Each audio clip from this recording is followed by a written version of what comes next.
Hello guys, channel knowledge for you में आपका स्वागत है। इस वीडियो में हम कक्षा 12वीं की अर्थशास्त्र 2022-2023 के प्रश्न बैंक को हल करेंगे। तो चलिए देखते हैं। अध्याय 1 है व्यष्टि अर्थशास्त्र, एक परिचय सामान्य अर्थव्यवस्था। तो सबसे पहले तो हम यह जान लेते हैं कि इस अध्याय से कितने अंकों का परीक्षा में शामिल होगा। तो देखिए, नंबर 1 अंक है ना, मतलब 1 अंक का जो वस्तुनिष्ठ प्रश्न आएंगे वो 2 प्रश्न आएंगे। तो इस तरीके से 2 नंबर के हो जाएंगे। 2 अंक के जो आना है वह 1 क्वेश्चन आना है। तो 2 नंबर का 1 हुआ और 1 अंक के 2 हुए, तो कुल मिला के कितने हो गए? 4 अंकों का हो गए। तो चलिए इसे सॉल्व कर लेते हैं। प्रश्न नंबर 1 है, व्यष्टि अर्थशास्त्र में निम्न में से किसका अध्ययन किया जाता है? व्यष्टि अर्थशास्त्र, जिसे सूक्ष्म अर्थशास्त्र या कीमत सिद्धांत अर्थशास्त्र भी कहा जाता है। ठीक, तो इसमें किसका अध्ययन किया जाता है? तो इसमें अध्ययन किया जाता है व्यक्तिगत इकाई का। तो इसका सही उत्तर हो जाएगा व्यक्तिगत इकाई। दूसरा है, उपभोक्ता व्यवहार का अध्ययन किया जाता है। उपभोक्ता का जो व्यवहार होता है उसका अध्ययन किसमें किया जाता है? उसका अध्ययन सूक्ष्म अर्थशास्त्र मतलब कि व्यष्टि अर्थशास्त्र में किया जाता है। तीसरा है, अर्थव्यवस्था को वर्गीकृत किया जा सकता है। अर्थव्यवस्था को हम सब जानते हैं कि 3 प्रकार से हम वर्गीकृत कर सकते हैं, पूंजीवादी से, समाजवादी से और मिश्रित रूप में, है ना। तीनों रूप में हम इसको वर्गीकृत कर सकते हैं। तो इसका सही उत्तर हो जाएगा उपर्युक्त सभी। चौथा है, अर्थव्यवस्था की केंद्रीय समस्याएं हैं। तो जो अर्थव्यवस्था है उसकी केंद्रीय समस्याएं कौन कौन सी हैं? पहली समस्या तो है कि क्या उत्पादन किया जाए। दूसरी समस्या होती है कैसे उत्पादन किया जाए। तीसरी समस्या होती है उत्पादित वस्तु का वितरण कैसे हो। ये 3 मुख्य समस्याएं हैं। इनके अलावा 2 समस्याएं और भी हैं, लेकिन ये कौन सी समस्याएं होती हैं? ये मुख्य समस्याएं होती हैं। तो इसका सही उत्तर हो जाएगा उपर्युक्त सभी। निम्न में से किस अर्थव्यवस्था में निजी एवं सार्वजनिक क्षेत्र का सह अस्तित्व पाया जाता है? सह अस्तित्व यहाँ पर पूछा गया है कि निजी और सार्वजनिक क्षेत्र, निजी मतलब पूंजीवाद, सार्वजनिक मतलब समाजवाद, मतलब दोनों का सह अस्तित्व, मतलब दोनों मिक्स हों, दोनों मिश्रित हों। तो वह कौन सी अर्थव्यवस्था हो जाएगी? वह अर्थव्यवस्था हो जाएगी मिश्रित अर्थव्यवस्था। नेक्स्ट क्वेश्चन है, एक समाजवादी अर्थव्यवस्था का मूल उद्देश्य होता है। एक समाजवादी अर्थव्यवस्था, समाजवादी जो अर्थव्यवस्था होती है तो उसका जो उद्देश्य होता है पूरे समाज को क्या करना? कल्याण करना, है ना। तो यहाँ पर ऑप्शन दिया है अधिकतम उत्पादन। ये तो बिल्कुल नहीं होगा क्योंकि ये पूंजीवादी की विशेषता है। आर्थिक स्वतंत्रता, ये भी पूंजीवादी की विशेषता है। लाभ कमाना, ये भी पूंजीवादी की विशेषता है। तो बचा दा नंबर, मतलब अधिकतम लोक कल्याण। तो इसका सही उत्तर हो जाएगा अधिकतम लोक कल्याण। नेक्स्ट क्वेश्चन है, किस अर्थव्यवस्था में कीमत तंत्र के आधार पर निर्णय लिए जाते हैं? तो समाजवादी में बिल्कुल नहीं, मिश्रित अर्थव्यवस्था में, इसमें भी नहीं। तो इसका सही उत्तर हो जाएगा पूंजीवाद। आर्थिक समस्या मूलतः किस तथ्य की समस्या है? आर्थिक समस्या, तो यह समस्या किस तथ्य की समस्या कहलाती है? तो इसका सही उत्तर हो जाएगा आ, चुनाव की समस्या। ठीक, इस तरीके से हमने क्या देखे हैं? विकल्प। इसके आगे और देख लेते हैं। अभी और भी विकल्प हैं जिसमें देखिए नेक्स्ट दिया हुआ है आपका, सॉरी क्वेश्चन यहाँ पर है, उस वक्र का नाम बताइए जो आर्थिक समानता को दर्शाता है। तो आर्थिक समानता को कौन दर्शाता है वह देख लेते हैं। तो उत्पादन वक्र, मांग वक्र, उदासीनता वक्र या उत्पादन संभावना वक्र। तो इसका सही उत्तर हो जाएगा उत्पादन संभावना वक्र, जिसे PPC भी कहा जाता है। नेक्स्ट है, अर्थशास्त्र के जनक कहलाते हैं। तो ये तो सभी जानते हैं कि अर्थशास्त्र के जो जनक हैं वह एडम स्मिथ कहलाते हैं। अब क्वेश्चन है कि रिक्त स्थान भरिए। सभी क्रियाएं जो आय सृजित करती हैं क्या कहलाती हैं? है ना।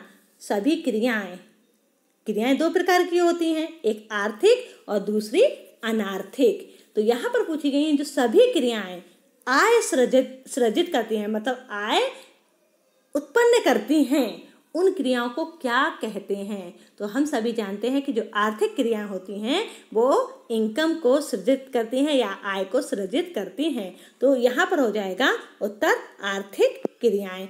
यहाँ पर आप लोग लिख सकते हैं आर्थिक क्रियाएं, है ना, आर्थिक क्रियाएं। दूसरा है एक व्यक्तिगत उपभोक्ता का व्यवहार। एक व्यक्तिगत उपभोक्ता का व्यवहार खालिस्तान अर्थ का एक अंग है। ठीक, तो इसमें क्या आ जाएगा? इसमें आ जाएगा सूक्ष्म अर्थशास्त्र का, क्योंकि जो व्यक्तिगत उपभोक्ता के व्यवहार का अध्ययन किया जाता है वह सूक्ष्म अर्थशास्त्र में किया जाता है। सूक्ष्म अर्थशास्त्र जिसे व्यष्टि अर्थशास्त्र भी कहा जाता है। फिर नेक्स्ट है आपका तीसरा क्वेश्चन है आर्थिक समानता मूलतः, आर्थिक समानता जो होती है मूलतः खालिस्तान की समानता है। तो यहाँ पर है आर्थिक समानता मूलतः खालिस्तान की समानता है। तो चुनाव की, यहाँ पर उत्तर आ जाएगा चुनाव की समानता है। तो यहाँ पर लिख लीजिए चुनाव की समानता। ठीक, चुनाव, इसका उत्तर हो जाएगा चुनाव। फिर नेक्स्ट है आर्थिक समस्याएं उत्पन्न होती हैं क्योंकि इच्छाएं खालिस्तान से अधिक होती हैं। जो इच्छाएं होती हैं वो किससे अधिक होती हैं? वह साधनों से अधिक होती हैं। तो लिख लीजिए साधनों से अधिक होती हैं। ठीक, इसके बाद आपका दिया है उत्पादन संभावना वक्र बाएं से दाएं। कहाँ से? बाएं से दाएं। तो इसका पांचवें का उत्तर हो जाएगा दाएं। ठीक, दाएं। फिर नेक्स्ट है आपका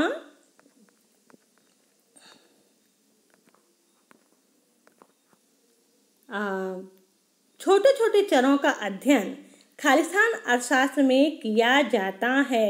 तो छोटे छोटे चरों का अध्ययन हम किस अर्थव्यवस्था में करते हैं?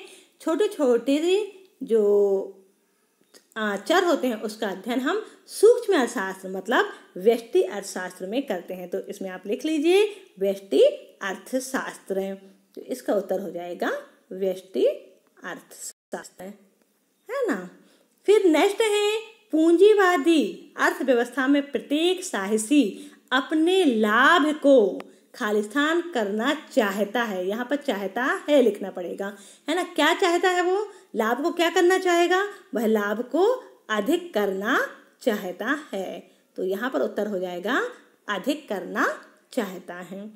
विश्व की प्रत्येक अर्थव्यवस्था को कुछ आधारभूत खालिस्तान समस्या का सामना करना पड़ता है। तो विश्व की प्रत्येक अर्थव्यवस्था को आधारभूत केंद्रीय समस्या का सामना करना पड़ता है। तो उत्तर हो जाएगा केंद्रीय समस्या का सामना करना पड़ता है, केंद्रीय समस्या।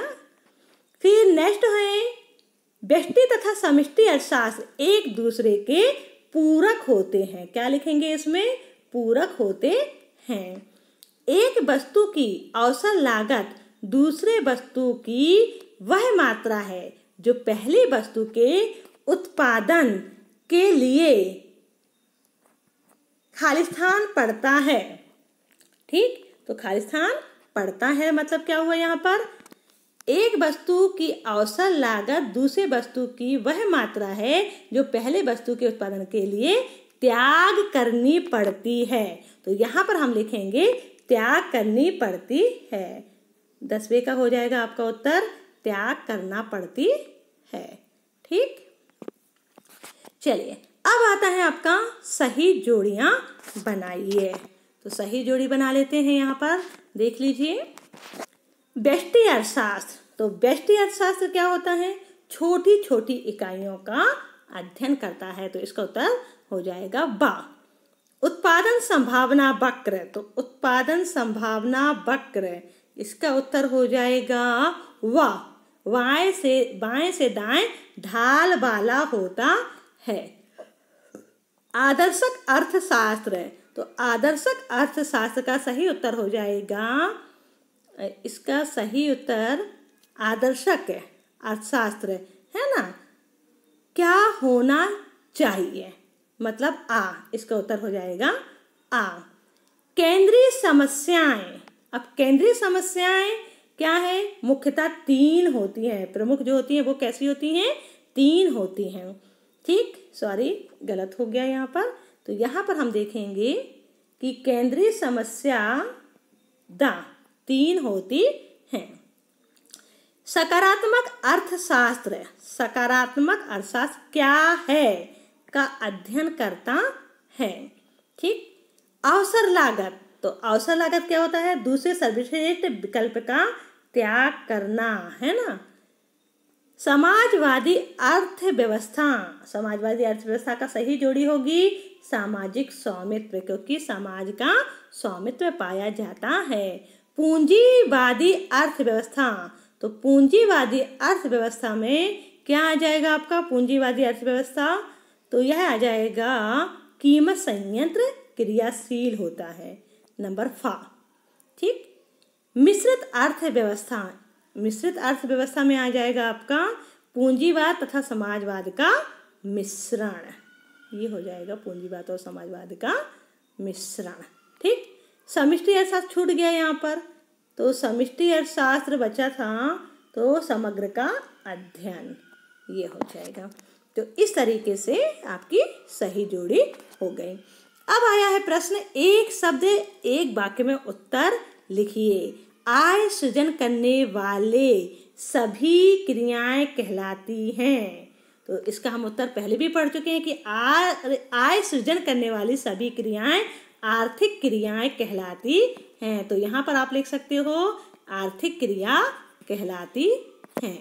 ठीक, इस तरीके से हमने सही जोड़ी देख ली, और इसके साथ ही अब देखते हैं नेक्स्ट क्वेश्चन है आपका, व्यष्टि अर्थशास्त्र का दूसरा नाम है। तो व्यष्टि अर्थशास्त्र का दूसरा नाम क्या होगा, तो व्यष्टि अर्थशास्त्र को सूक्ष्म अर्थशास्त्र भी कहते हैं, कीमत सिद्धांत भी कहते हैं। तो दोनों में से आप कोई भी लिख सकते हैं, कीमत सिद्धांत या सूक्ष्म अर्थशास्त्र। फिर है इसके बाद क्वेश्चन, किस प्रकार की अर्थव्यवस्था में केंद्रीय सत्ता सभी महत्वपूर्ण क्रियाकलापों की योजना बनाती है। ठीक, तो किस प्रकार की अर्थव्यवस्था में, तो समाजवादी अर्थव्यवस्था में। ठीक है, तो इसका उत्तर क्या हो जाएगा, समाजवादी अर्थव्यवस्था, जिसे केंद्रीकृत योजनाबद्ध भी कहते हैं, समाजवादी अर्थव्यवस्था। ठीक है, ये हो गया आपका इसका उत्तर। फिर नेक्स्ट क्वेश्चन है, किस प्रकार की अर्थव्यवस्था में कीमत संयंत्र काम करता है। तो किस में काम करता है, पूंजीवादी में, है ना। हम जानते हैं ना, पूंजीवादी अर्थव्यवस्था में कीमत संयंत्र कार्य करता है। तो यहाँ पर आप लिख लेंगे, इसका उत्तर हो जाएगा पूंजीवादी अर्थव्यवस्था। ठीक, ये हो जाएगा पूंजीवादी अर्थव्यवस्था। फिर नेक्स्ट क्वेश्चन पूछा है, अवसर लागत क्या है। तो अवसर लागत क्या होता है, दूसरे सर्वश्रेष्ठ विकल्प का त्याग। तो दूसरे सर्वश्रेष्ठ विकल्प का जब हम त्याग कर देते हैं तो उसे क्या कहते हैं, उसे अवसर लागत कहा जाता है। नेक्स्ट क्वेश्चन है, उत्पादन संभावना वक्र का ढाल कैसा होता है। तो उत्पादन संभावना वक्र का ढाल बाएं से दाएं होता है। ठीक, तो इसका उत्तर हो जाएगा बाएं से दाएं। फिर नेक्स्ट क्वेश्चन है, अर्थशास्त्र के जनक कौन हैं। तो अर्थशास्त्र के जनक एडम स्मिथ हैं। इसे आप लिख लीजिए, एडम स्मिथ, है ना, ये हो गया एडम स्मिथ। ठीक, इसके बाद नेक्स्ट क्वेश्चन है, भारत में कौन सी आर्थिक प्रणाली अपनाई गई है। तो भारत में कौन सी आर्थिक प्रणाली अपनाई गई है, तो मिश्रित आर्थिक प्रणाली अपनाई गई है। ठीक है ना, कौन सी अपनाई गई है, मिश्रित, लिख लीजिए इसे, मिश्रित। नेक्स्ट क्वेश्चन है, व्यष्टि तथा समष्टि अर्थशास्त्र में कैसा संबंध है? व्यष्टि और समष्टि अर्थशास्त्र में एक दूसरे के पूरक होते हैं, ठीक है ना। मतलब ये कैसे संबंध रखते हैं, ये एक दूसरे के पूरक होते हैं। इनमें हम कह सकते हैं सीधा संबंध भी कह सकते हैं, सीधा नहीं पूरक ही कहा जाएगा कि इनमें पूरक होती है, पूरक एक दूसरे के पूरक होते हैं। फिर नेक्स्ट क्वेश्चन है कि समष्टि अर्थशास्त्र का दूसरा नाम क्या है? तो समष्टि अर्थशास्त्र को आय व रोजगार सिद्धांत भी कहते हैं, ठीक है। तो आप लिख सकते हैं कि आय व रोजगार सिद्धांत, है ना। इसके अलावा आय व रोजगार सिद्धांत, इसके अलावा हम इसे कुल योग संबंधी या सामूहिक अर्थव्यवस्था भी कहते हैं। तो इनमें से आप कोई भी, तीनों में से कोई भी नाम लिख सकते हैं। फिर इसके बाद है सत्य असत्य बताइए। तो सत्य असत्य बताना है, तो यहाँ पर देख लेते हैं, व्यष्टि अर्थशास्त्र में समूह का अध्ययन किया जाता है। तो समूह का अध्ययन तो समष्टि में होता है, तो ये कैसा हो जाएगा, ये गलत हो जाएगा। समष्टि अर्थशास्त्र में व्यक्तिगत इकाइयों का अध्ययन किया जाता है, बिल्कुल गलत, क्योंकि व्यक्तिगत इकाइयों का अध्ययन व्यष्टि अर्थशास्त्र में किया जाता है, तो ये भी गलत है। व्यष्टि तथा समष्टि अर्थशास्त्र एक दूसरे के विपरीत होते हैं, नहीं, एक दूसरे के पूरक होते हैं, तो यह भी गलत हो जाएगा। इसके बाद है समाजवादी अर्थव्यवस्था में उत्पादन के साधनों पर सार्वजनिक अधिकार होता है, ठीक। समाजवादी अर्थव्यवस्था में उत्पादन के साधनों पर सार्वजनिक अधिकार होता है, तो इसका उत्तर हो जाएगा यह सत्य है। तो ये चौथा आपका सही है। पांचवा है साधनों की सीमितता ही समस्त आर्थिक क्रियाओं की जननी है, यह भी सही है। आर्थिक प्रणाली लोगों को जीवन निर्वाह के साधन प्रदान करती है, सही है। भारत में मिश्रित आर्थिक प्रणाली को अपनाया गया, ये भी सही है। पूंजीवाद वर्ग संघर्ष को जन्म देता है, यह भी सही है। और उत्पादन संभावना वक्र दो वस्तुओं के संभावित संयोगों को प्रकट करता है, यह भी सत्य है। अवसर लागत की अवधारणा इस तथ्य पर आधारित है कि उत्पत्ति के साधन असीमित हैं। तो यहाँ पर क्या बोला गया है, उत्पत्ति के साधन असीमित हैं, जबकि उत्पत्ति के साधन कैसे होते हैं, सीमित होते हैं। तो इसका उत्तर होना गलत हो जाएगा। प्रश्न छठवां, अति लघुत्तरीय प्रश्न, व्यष्टि अर्थशास्त्र किसे कहते हैं? व्यष्टि अर्थशास्त्र अर्थात सूक्ष्म अर्थशास्त्र, जिसमें हम छोटी छोटी इकाइयों के, छोटे छोटे चरों का या व्यक्तिगत इकाइयों का अध्ययन करते हैं। तो इसका उत्तर देख लेते हैं, जिसके अंतर्गत व्यक्तिगत इकाइयों का अध्ययन किया जाता है, व्यष्टि अर्थशास्त्र कहलाता है। समष्टि अर्थशास्त्र किसे कहते हैं? तो समष्टि अर्थशास्त्र व्यष्टि अर्थशास्त्र का अपोजिट हो गया। व्यष्टि अर्थशास्त्र में क्या किया था, छोटी छोटी इकाइयों का या चरों का अध्ययन किया जाता है, तो समष्टि में समग्र का किया जाता है, मतलब सभी का किया जाता है। तो इसका उत्तर देख लेते हैं, समष्टि अर्थशास्त्र की वह शाखा है जिसमें आर्थिक समस्याओं का संपूर्ण अर्थव्यवस्था के स्तर पर अध्ययन किया जाता है। मतलब संपूर्ण अर्थव्यवस्था का समष्टि अर्थशास्त्र के अंतर्गत क्या किया जाता है, अध्ययन किया जाता है। अर्थव्यवस्था किसे कहते हैं? तो अर्थव्यवस्था से तात्पर्य आर्थिक संगठन के ऐसे स्वरूप से है जो संबंधित क्षेत्र में रहने वाले लोगों को आजीविका के स्रोत उपलब्ध कराता है। मतलब अर्थव्यवस्था क्या कहलाई, मतलब एक क्षेत्र हो गया और उस क्षेत्र में रहने वाले जो लोग हो गए, तो वहाँ के लोगों को आजीविका मतलब नौकरी वगैरह, जॉब वगैरह, है ना, या कोई काम वगैरह जो दिलवाते हैं, तो उन संगठनों का क्या होता है, वह स्वरूप कहलाता है। तो क्या कहला गया कि अर्थव्यवस्था से तात्पर्य ऐसे आर्थिक संगठन के स्वरूप से है जो संबंधित क्षेत्र में रहने वाले लोगों को आजीविका प्रदान करती है। ठीक है। चौथा है पूंजीवादी अर्थव्यवस्था से क्या आशय है? पूंजीवादी अर्थव्यवस्था या बाजार अर्थव्यवस्था एक ही कहलाती है। तो वह अर्थव्यवस्था जिसमें सभी आर्थिक निर्णय बाजार की अंतःक्रिया पर निर्भर होते हैं, मतलब बाजार में रेट बढ़ा या कम हुआ उसके आधार पर ही क्या किए जाते हैं, निर्णय लिए जाते हैं, तो उसे बाजार अथवा पूंजीवादी अर्थव्यवस्था कहा जाता है। समाजवादी अर्थव्यवस्था से क्या आशय है? समाजवादी नाम से ही पता चल रहा है, समाज जिसमें समाज रिलेटेड होगी, है ना। तो वह अर्थव्यवस्था जिसमें सभी निर्णय, कौन से निर्णय? आर्थिक निर्णय, सभी आर्थिक निर्णय किसी एक केंद्रीय सत्ता द्वारा लिए जाते हैं, उसे केंद्रीकृत योजनाबद्ध अथवा समाजवादी अर्थव्यवस्था कहते हैं। तो इसमें जो निर्णय लेती है वो कौन लेती है? सरकार के द्वारा ली जाता है ना, कि समाज को किस तरीके से हमें आर्थिक निर्णय लेने हैं, ये सब सरकार के द्वारा तय किए जाते हैं। मिश्रित अर्थव्यवस्था से क्या आशय है? वह अर्थव्यवस्था जिसमें निजी एवं सार्वजनिक उद्यम दोनों एक साथ कार्य करते हैं मिश्रित अर्थव्यवस्था कहलाती है। मतलब क्या हो गया? जिसमें निजी मतलब पूंजीवादी अर्थव्यवस्था, सार्वजनिक मतलब समाजवादी अर्थव्यवस्था, दोनों मिलके काम करते हैं, मतलब दोनों की जो अच्छी अच्छी गुण हैं, है ना, वो ले लिए जाते हैं और दोनों को मिला के जब काम किया जाता है तो उसे क्या कहा जाता है? मिश्रित अर्थव्यवस्था कहा जाता है। अवसर लागत क्या है? तो अवसर लागत दूसरे सर्वश्रेष्ठ कार्य से प्राप्त त्यागा गया लाभ है।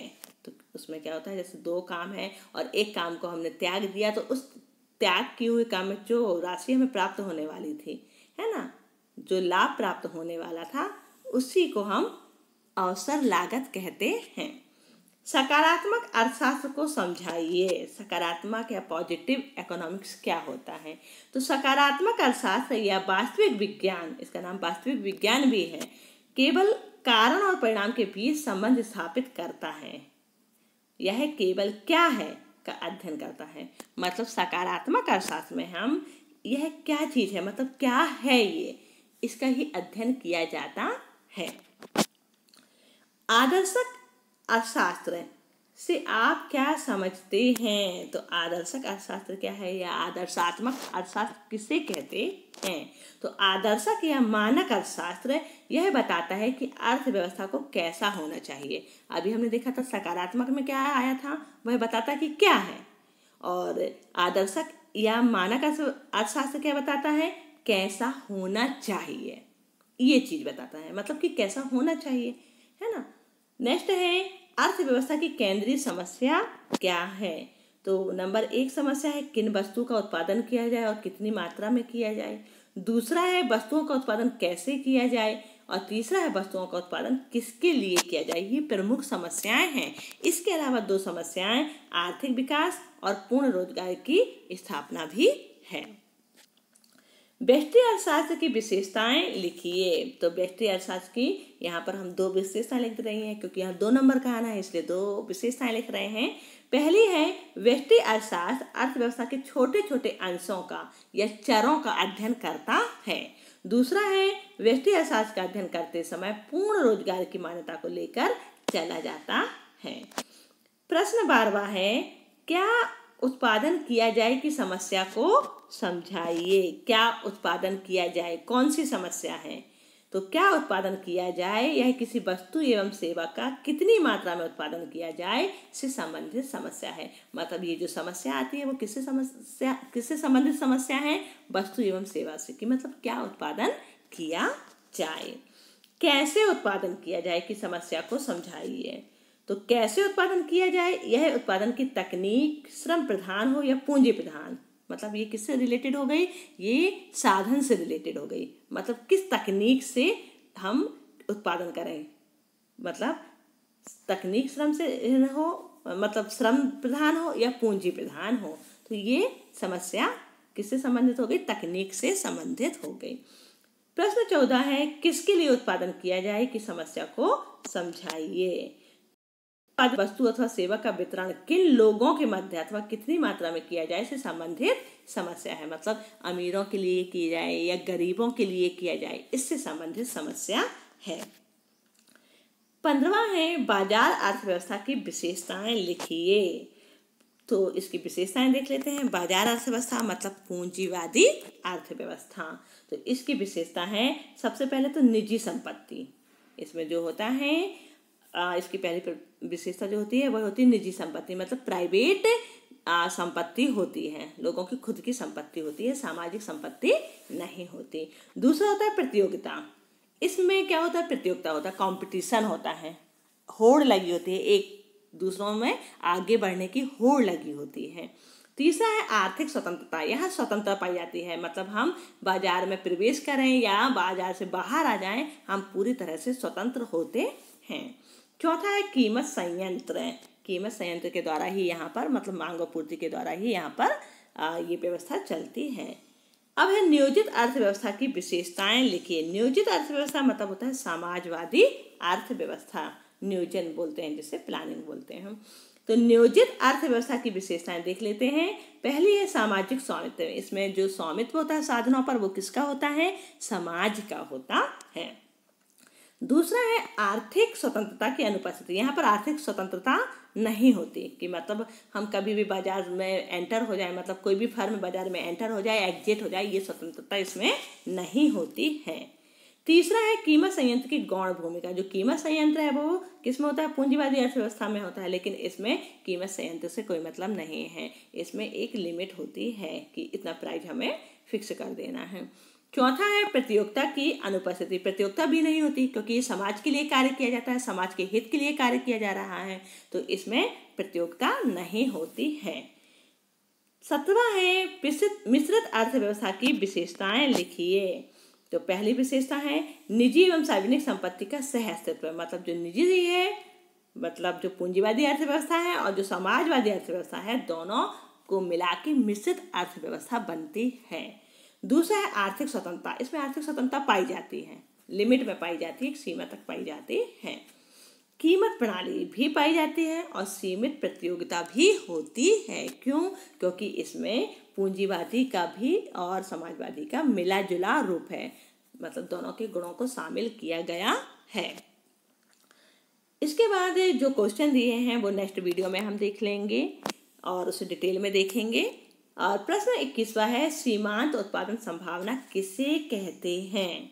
सीमांत उत्पादन संभावना से अभिप्राय उस लागत से हो है जो एक अतिरिक्त इकाई उत्पादन करने की औसत लागत है। तो सीमांत उत्पादन संभावना क्या हो गई कि मान लीजिए हम किसी चीज का उत्पादन कर रहे थे, है ना, कोई 20 वस्तुओं का उत्पादन किया जा रहा था, उसमें एक वस्तु और बढ़ा दी गई, मतलब 21वीं, है ना, एक इकाई बढ़ा दी गई, 21वीं इकाई हो गई। अब तो यही उत्पादित करने की जो औसत लागत है, अंतिम वस्तु की लागत की संभावना ही सीमांत उत्पादन संभावना कहलाती है। मतलब जो अंतिम वस्तु हम लगा रहे हैं उससे जो लागत हो रही है, उससे प्राप्त होने वाली जो संभावनाएं होती हैं, उसे ही सीमांत उत्पादन संभावना कहा जाता है। प्रश्न 25वां है, क्योंकि इसके जो बीच के प्रश्न हैं वो नेक्स्ट वीडियो में आपको देखने को मिलेंगे और जो बहुत ही डिटेल में आपको मिल जाएंगे। तो इस वीडियो का जो लिंक है मैं डिस्क्रिप्शन बॉक्स में डाल दूंगी, उसे आप वहां से देख सकते हैं।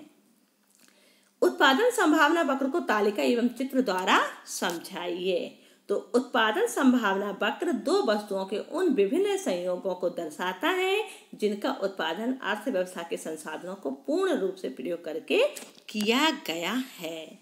तो इसे हम एक तालिका और चित्र द्वारा समझ लेते हैं। तो यहाँ पर क्या कहा गया है, यहाँ पर बोला गया दो वस्तुओं के विभिन्न संयोग, ठीक है। तो यहाँ पर दो वस्तुएं हैं और उनके संयोगों को हम देख लेते हैं। पहली वस्तु कौन सी है, गेहूं है, और दूसरी चावल है। अब हम ये देखते हैं कि यदि हम बाजार से गेहूं लेते हैं या चावल लेते हैं, क्योंकि हमारी आय कैसी होती है, लिमिट में होती है, सीमित आय होती है। उस सीमित आय से, क्योंकि हम जानते हैं कि हमारे पास साधन कैसे हैं, वह सीमित हैं, ठीक। तो उन सीमित साधनों से हम किस तरीके के वैकल्पिक यूज करेंगे वह यहाँ पर देखेंगे।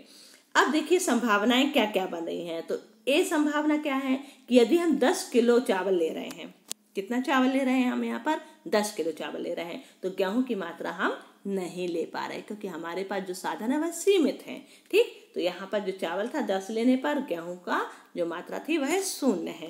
अब बी में देख लीजिए, बी अगर संभावना बन रही है तो तब कैसे होगी। यदि हमने चावल लिया 8 किलो, 8 किलो हमने चावल लिया, तब हमारे पास कुछ राशि बचेगी, कुछ साधन हमारे पास बचेंगे, तो उस साधन का प्रयोग हम कहाँ कर सकते हैं?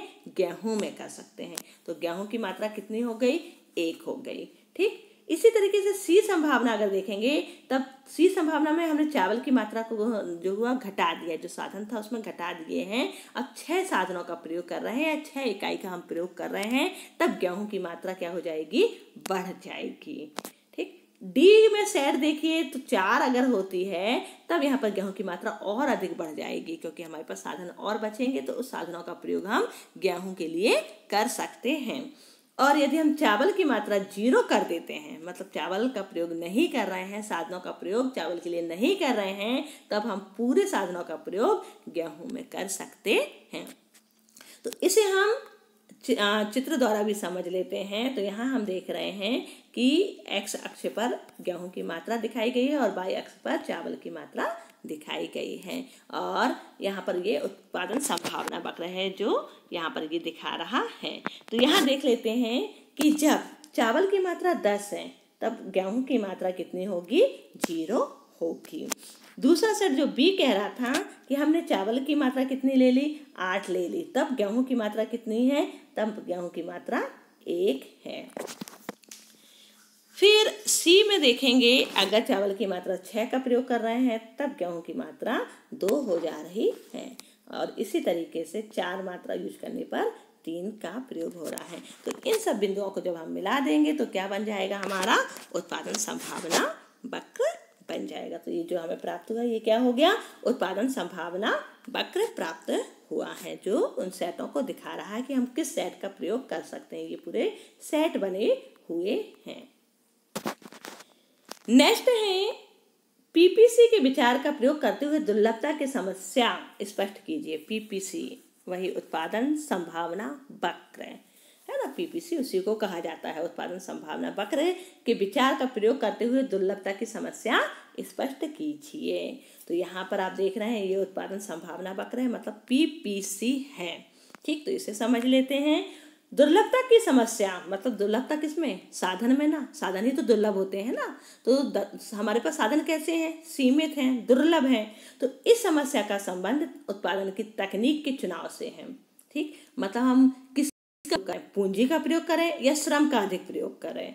पूंजी का मतलब मशीनों का प्रयोग करें, है ना। तो इस स्थिति को चित्र द्वारा स्पष्ट किया जा सकता है। चित्र से कि यदि अर्थव्यवस्था एक ऐसी तकनीक का प्रयोग करेगी जो उत्पादन के उपलब्ध साधनों का कुशलतम प्रयोग करती है, तो उत्पादन के संयोग ए बी सी प्राप्त होंगे। यहाँ पर आप जो देख रहे हैं, ये ए बी सी जो प्राप्त हो रहा है, तो यहाँ पर कौन से साधन है? हम जब कुशलतम साधन का प्रयोग कर रहे हैं तो हमें यह पीपीसी प्राप्त हो रही है। अब यहाँ देखिए, किंतु यदि साधनों का प्रयोग अकुशल है ना, अकुशल साधनों का हम प्रयोग कर रहे हैं, तब उत्पादन की मात्रा ई द्वारा प्रकट की जाएगी, ई बिंदु के द्वारा। मतलब हम यहाँ पर ये देख रहे हैं कि यहाँ पर आप देखेंगे ये जो प्राप्त हो रहा हमें अकुशल साधन हो गए, है ना। ये अकुशल साधन हो गए जहाँ पर हमें ई बिंदु प्राप्त हो रहा है। तो उत्पादन की मात्रा ई द्वारा प्रकट की जाएगी। यह बिंदु ई उत्पादन संभावना वक्र पीपीसी के अंदर है। ये आपको कहाँ मिल रहा है? पीपीसी के अंदर है। मतलब उत्पादन कैसा हो रहा है? यहाँ पर कम हो रहा है। चावल की मात्रा देखिए, यहाँ पर ये चावल की मात्रा इतनी हो रही है, गेहूं की मात्रा इतनी उत्पादित की जा रही है, ठीक है। लेकिन यदि हम वहीं पर इस मात्रा को देखेंगे तो यहाँ ए बिंदु पर और बी बिंदु पर मतलब अधिक मात्रा का उत्पादन हो रहा है। तो अकुशल साधन का प्रयोग किए जा रहे हैं तो हमें ई बिंदु प्राप्त हो रही है, और कुशल साधन का प्रयोग किया जा रहा है तो हमें ए बिंदु, बी बिंदु और सी बिंदु प्राप्त हो रहे हैं। अब है ना, यहाँ पर कहा गया है कि इससे सिद्ध होता है कि अकुशल तकनीक का प्रयोग करने के फलस्वरूप उत्पादन कम होता है। कैसे हुआ उत्पादन कम हुआ? यदि उत्पादन की कुशल तकनीक का प्रयोग किया जाएगा तो किसी एक वस्तु का अधिक उत्पादन संभव हो सकेगा, है ना, जैसे कि बिंदु ए और सी से ज्ञात हो रहा है। तो अब यहाँ पर हम देख लेते हैं कि बिंदु ए में उत्पादन ये हो रहा है और बिंदु सी में उत्पादन ये हो रहा है, ठीक है। तो बिंदु ए में उत्पादन क्या हो रहा है? चावल की मात्रा अधिक है पर गेहूं की मात्रा कम है। और बिंदु सी में क्या हो रहा है, चावल की मात्रा को कम किया जा रहा है तो गेहूं की मात्रा बढ़ रही है। और वहीं बिंदु बी पर क्या रखोगे, इसके अकॉर्डिंग, मतलब ये जो बिंदु था इसके है ना अकॉर्डिंग हम देखेंगे अगर, तो यहाँ पर चावल की मात्रा क्या हो रही है, बढ़ रही है, और गेहूं की मात्रा भी इस मात्रा से क्या हो रही है, बढ़ रही है। तो बी बिंदु सर्वोत्तम है। तो अब यहाँ देखते हैं कि क्या कहा गया है, किसी एक वस्तु का अधिक उत्पादन संभव हो सकेगा जैसे कि बिंदु ए या सी से ज्ञात होता है, या दोनों वस्तुओं का उत्पादन अधिक किया जा सकेगा। दोनों वस्तुओं का, जैसे कि यहाँ पर दोनों वस्तुओं की उत्पादन बढ़ गया ना, इसके यहाँ पर देख रहे थे चावल की मात्रा कम है तो यहाँ पर चावल की मात्रा बी में अधिक है। यहाँ गेहूं की मात्रा क्या थी, कम थी, तो यहाँ पर इससे बढ़ गई है। तो बी जो है बिंदु, उसमें कुशलतम तकनीक का प्रयोग किया जा रहा है। अब है उत्पादन संभावना वक्र का ढाल कैसा होता है और यह क्या बताता है। उत्पादन संभावना वक्र मतलब पीपीसी का ढाल कैसा होता है।